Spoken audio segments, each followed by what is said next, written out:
Live, and I'm going live on multiple locations. So I'm trying to find one that's currently running this, and so I can make sure that you can hear me. So if you can hear me, I have a little thing up on my screen that has chat on it, and so I should be able to see your responses. So if you could let me know if you can hear me while I try to find it myself, that would be. Oh, it says I'm live. Oh, wonder. Oh, that's cool. Great. Okay, let me just make sure you can hear me. Perfect. All right, so oh, I'm gonna apparently have to pause LinkedIn since it doesn't just do that. Okay, hi. All right, I'm gonna go ahead and bring up my notes, and I'm really excited about this because this has actually been coming to head in some of the projects and work that I've been doing. Um, but I'll get into that in just a bit. So now that you can see me, and or rather, I know that you can see and hear me, let's go ahead and get started. Hello and welcome. Thank you so much for joining me today. Quick question. Have you ever worked on a project and later on found out that really important people that should have been involved from the very beginning maybe weren't? Or maybe it wasn't such a big deal, but later on, oh, you really need to find somebody and nobody knew who to contact. I've been there. It's super frustrating. And the thing is that taking a few minutes, just maybe not a few, but taking some time at the beginning of projects, or if you need to just kind of regroup, um, to prepare for stakeholder engagement, it can really just save you some time and really greatly impact your success in the long run for your initiatives. So today I'm going to show you how I've been doing this with some of the things that I've been working on. But just a quick intro in case you don't know who I am. My name is Cassandra. I'm the Prosperous Heart. I empower people like you to save time and make greater impact by sharing what I know about software development and digital marketing and community management, and whatever else I feel may help you on your journey. By breaking that down into easy to understand bite-sized pieces. So if you want to connect, please feel free to contact me on whatever platform that you're finding this on, and I'm just going to go ahead and dive in. So, actually, I got something to share at the end, so I'll tell you that in a second. So, a little bit about me in case you don't know. I've worked at Cisco for many years at this point. I started a business. I have worked with MiniChat, and I've had a lot of roles that allowed me to lead several different initiatives. In fact, the first 5 years that I was at Cisco, I started to run something called Coding Hour, where basically myself or somebody else from within Cisco would come on and teach things about Python, data science, AI, machine learning, whatever that could benefit them in their journey. Well, it was along those lines. Or if they wanted to talk about a project. Now, the first time that I left Cisco was January 2021. And at that time, that initiative, through my efforts, because I led it, and at the time we didn't have any volunteers, uh, but it turned into over 3,000 people in the mailer, over 1,000 people in the chat room. And then when I was at MiniChat, I was their head of community and webinars, basically. But basically, I created trainings every month that would not only support the community, but also the initiatives of the company. And I just, was getting people excited and moving them towards the next event. Well, all of that were major initiatives that included other people, right? It wasn't just things that I was working on by myself. And when you have major projects like that, where you are working with lots of people, it is really important to know, as I said earlier, a stakeholder map. And I'm going to show you that here in just a moment. So while my experience in leading these types of things and communities could go on, that's not what we're here to talk about. So I'm going to go ahead and share my screen, so that way you can, sorry, I'm getting distracted. So that you can kind of save some time and learn from some of the things that I've learned over the years, and so that you can make some successful strategies. So, actually, before I share my screen, sorry, I have some notes up here. In case you didn't know, maybe you've never heard of this term stakeholder. I didn't hear about this probably until many years into my career after college. But basically, if you don't know, a stakeholder is an individual. They might be a group or an organization, just some entity that has an interest or perhaps even a power in a particular project, organization, or some particular issue. And these interests and impacts can vary widely, right? They might include financial things, operations, and strategic interests, whatever, right? It could be so many different things that people are stakeholders of in relation to whatever project you're working on. Now, stakeholders, they may have significant impact on the success or outcome of your project, but that's not always the case, right? So, for example, if you're giving trainings, the viewers are not necessarily going to have a huge impact on what you deliver, when you deliver, etc. But they might guide you in making the best decisions to make sure that you are supporting your community. So, they might have this direct impact, they might not. That's why it's really essential to identify, engage, and manage those stakeholder relationships effectively. So, some categories of stakeholders I actually share on my blog. If you want to check that out, you can go to this website right. Oh, not right there. This website right here. So if you go to processchart.com/stakeholder dash map, you'll see information about what I'm sharing with you today, as well as the categories. I'm going to go ahead and skip ahead just so we can save you some time and get you on out the door. And you can look at that later. But I have several categories, kind of goes into the different stakeholders that you might be running into. A priority map, it's basically, if you've not heard of this, because I didn't hear about this until I heard it from pip decks, which if you don't know what pip decks are, oh my goodness, it is one of my favorite tools for workshops and planning and all kinds of things like that. I don't have the link ready to share up on the screen, but if you go to this URL, this what I just talked about, the pip decks thing, will be linked there for you. So, um, anyway, a priority map. It kind of makes sense just by the title, but basically it's a way to visualize and prioritize tasks, goals, people, really you name it. So a stakeholder map is basically a priority map, but for your stakeholders. So why use one? Maybe you've just got a small team. You know what everybody's jobs are and who to go to for what, or maybe you're not. Maybe you're new and you're still learning.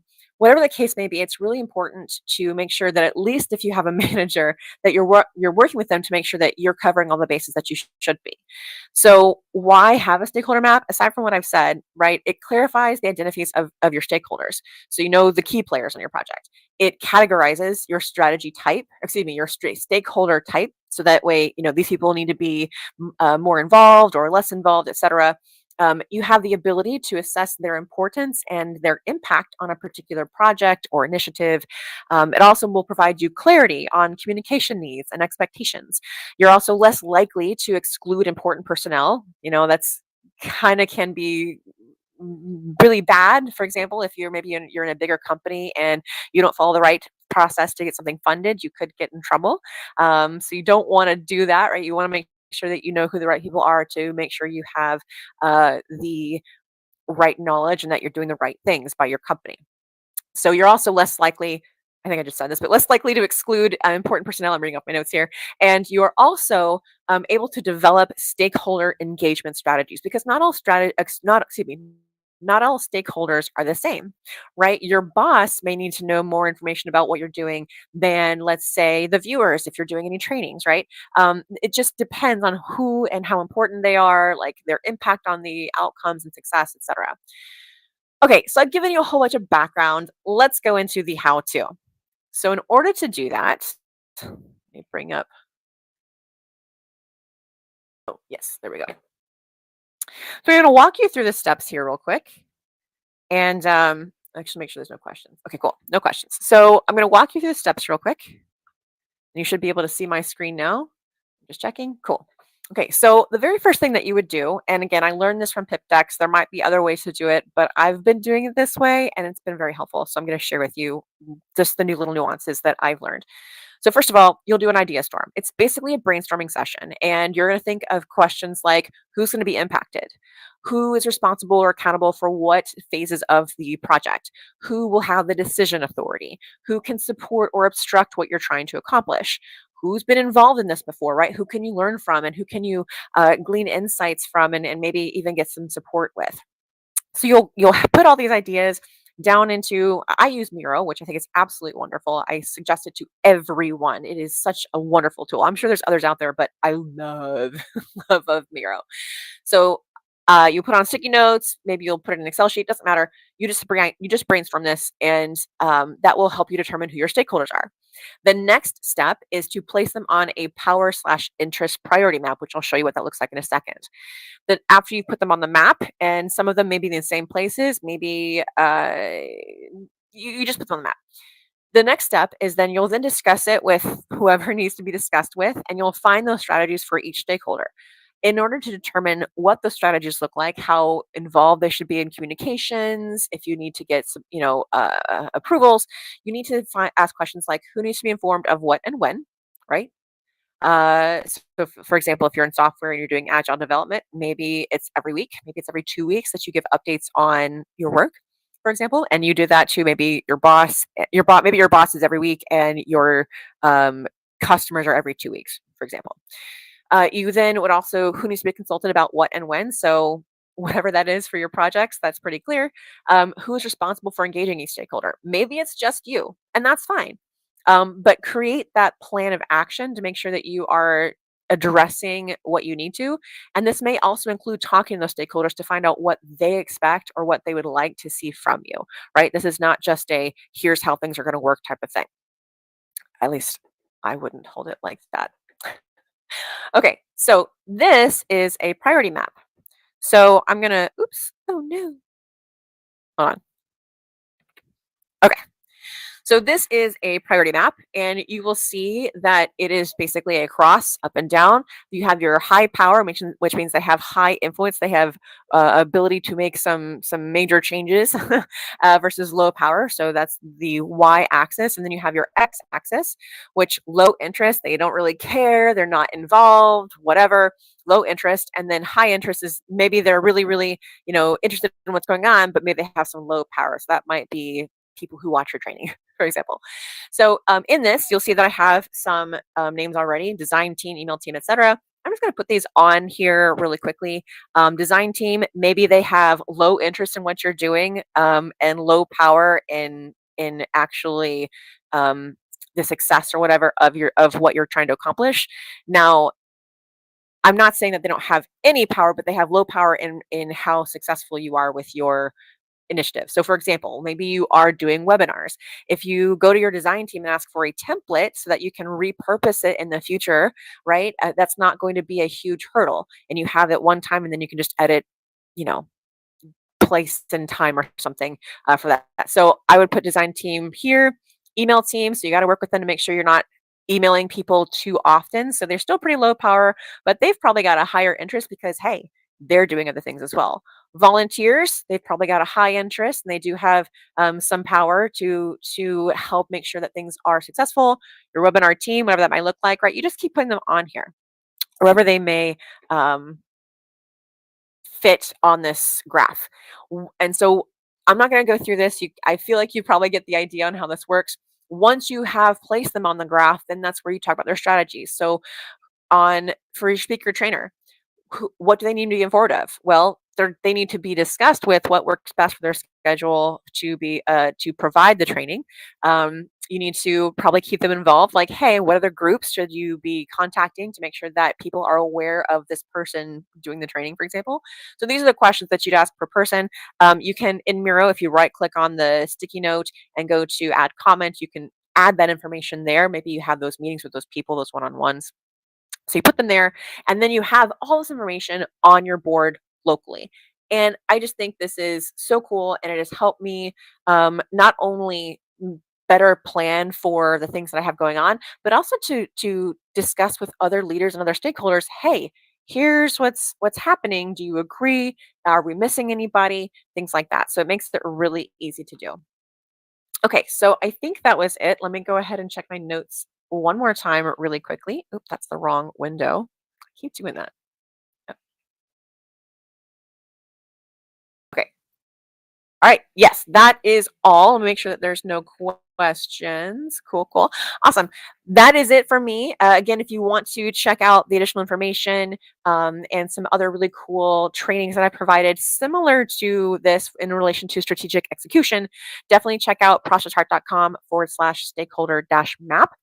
And if you want to get in contact with me, I do, again, any platform that you see this on, just send me a message.